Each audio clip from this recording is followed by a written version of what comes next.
No one but a stranger will lie at anchor twice in a certain place, because of a dead crew who row alongside at midnight with the anchor in the bow of their old fashioned boat, whistling not calling, but whistling for the soul of the man who broke their rest. Harvey had a notion that the east coast of his native land, from Mont Desert south, was populated chiefly by people who took their houses there in the summer and entertained in country houses with hardwood floors and vantine portières. He laughed at the ghost tales, not as much as he would have done a month before, but ended by sitting still and shuddering. Tom Platt dealt with his interminable trip round the Horn on the old Ohio in the flogging days, with a navy more extinct than the dodo, the navy that passed away in the Great War. He told them how red-hot shot are dropped into a cannon, a wad of wet clay between them and the cartridge, how they sizzle and reek when they strike wood, and how the little ship boys of the Miss Jim Buck hove water over them and shouted to the fort to try again. And he told tales of blockade, long weeks of swaying at anchor, varied only by the departure and return of steamers that had used up their coal there was no change for the sailing ships; of gales and cold that kept 200 men night and day pounding and chopping at the ice on cable, blocks, and rigging, when the galley was as red hot as the fort shot, and men drank cocoa by the bucket. Tom Platt had no use for steam. His service closed when that thing was comparatively new. He admitted that it was a specious invention in time of peace, but looked hopefully for the day when sails should come back again on 10,000-ton frigates with 190-foot booms.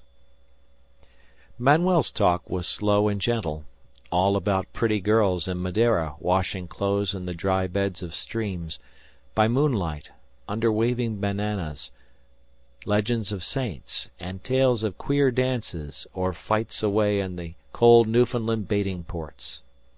Salters was mainly agricultural, for though he read Josephus and expounded it, his mission in life was to prove the value of green manures, and specially of clover, against every form of phosphate whatsoever.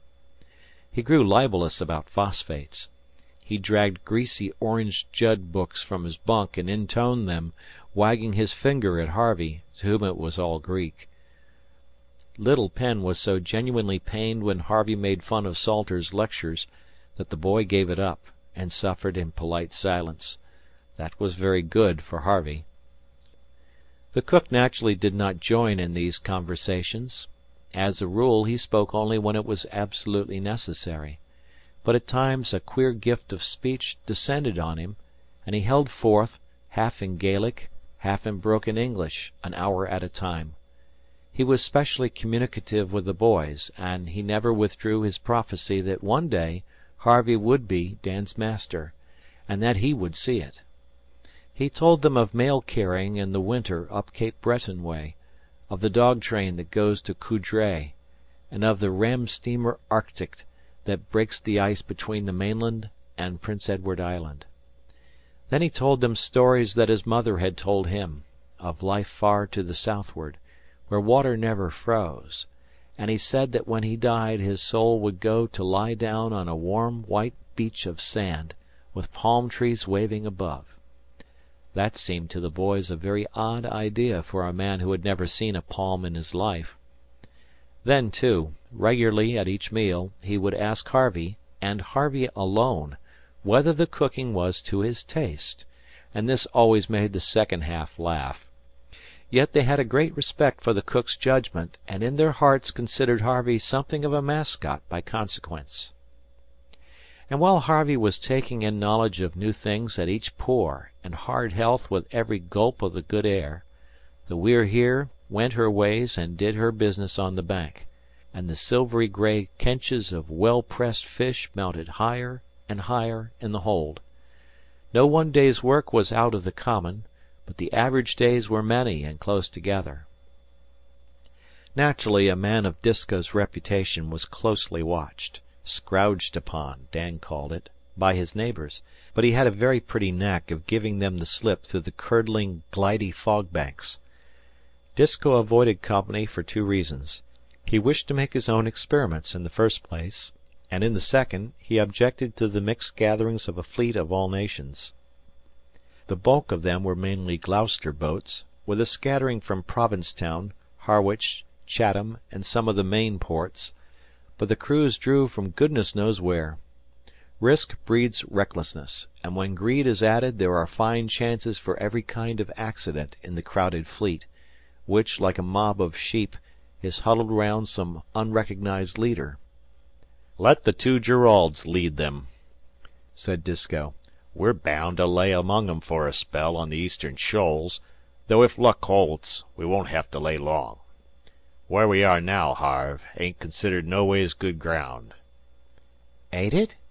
said Harvey, who was drawing water he had learned just how to wiggle the bucket after an unusually long dressing down. "Shouldn't mind striking some poor ground for a change, then."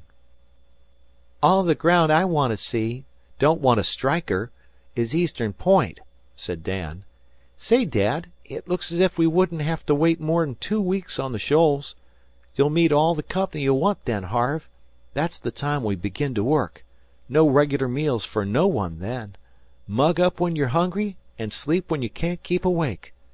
Good job you wasn't picked up a month later than you was, or we'd never have you dressed in shape for the Old Virgin." Harvey understood from the Eldridge chart that the Old Virgin and a nest of curiously named shoals were the turning point of the cruise, and that with good luck they would wet the balance of their salt there. But seeing the size of the Virgin it was one tiny dot he wondered how even Disko with the hog yoke and the lead could find her. He learned later that Disko was entirely equal to that and any other business, and could even help others. A big 4x5 blackboard hung in the cabin, and Harvey never understood the need of it until, after some blinding thick days, they heard the unmelodious tooting of a foot-power foghorn, a machine whose note is as that of a consumptive elephant. They were making a short berth, towing the anchor under their foot to save trouble.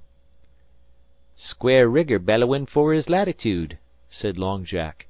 The dripping red headsails of a barque glided out of the fog, and the We're Here rang her bell thrice, using sea shorthand. The larger boat backed her topsail with shrieks and shoutings. "Frenchman," said Uncle Salters, scornfully. "Miquelon boat from St. Malo." The farmer had a weatherly sea eye. "I'm most outer baccy, too, Disko." "Same here," said Tom Platt. "Hi! Backez-vous? Backez-vous? Stande away, you butt-ended mucho bono? Where you from, St. Malo, eh?" "Ah, mucho bono! Oui, oui! Clos poulet, St. Malo, Saint Pierre et Miquelon!" cried the other crowd, waving woolen caps and laughing. Then all together, "Bore! Board!" "Bring up the board, Danny. Beats me how them Frenchmen fetch anywheres, except in America's fairish Broadley. 46-49's good enough for 'em, and I guess it's abaout right, too." Dan chalked the figures on the board, and they hung it in the main rigging to a chorus of "Mercis" from the barque. "Seems kinder unneighbourly to let 'em swedge off like this," Salters suggested, feeling in his pockets. "Hev you learned French, then, since last trip?" said Disko. "I don't want no more stone ballast hove at us 'long o' your calm Miquelon boats, footy coochins, same as you did off Le Have." "Harmon Rush he said that was the way to rise 'em. Plain United States is good enough fer me. We're all dretful short on terbacker. Young feller, don't you speak French?" "Oh, yes," said Harvey valiantly, and he bawled, "Hi! Say! Arrêtez-vous! Attendez! Nous sommes venus pour tabac!" "Ah! Tabac! Tabac!" they cried, and laughed again. "That hit 'em. Let's heave a dory over, anyway," said Tom Platt.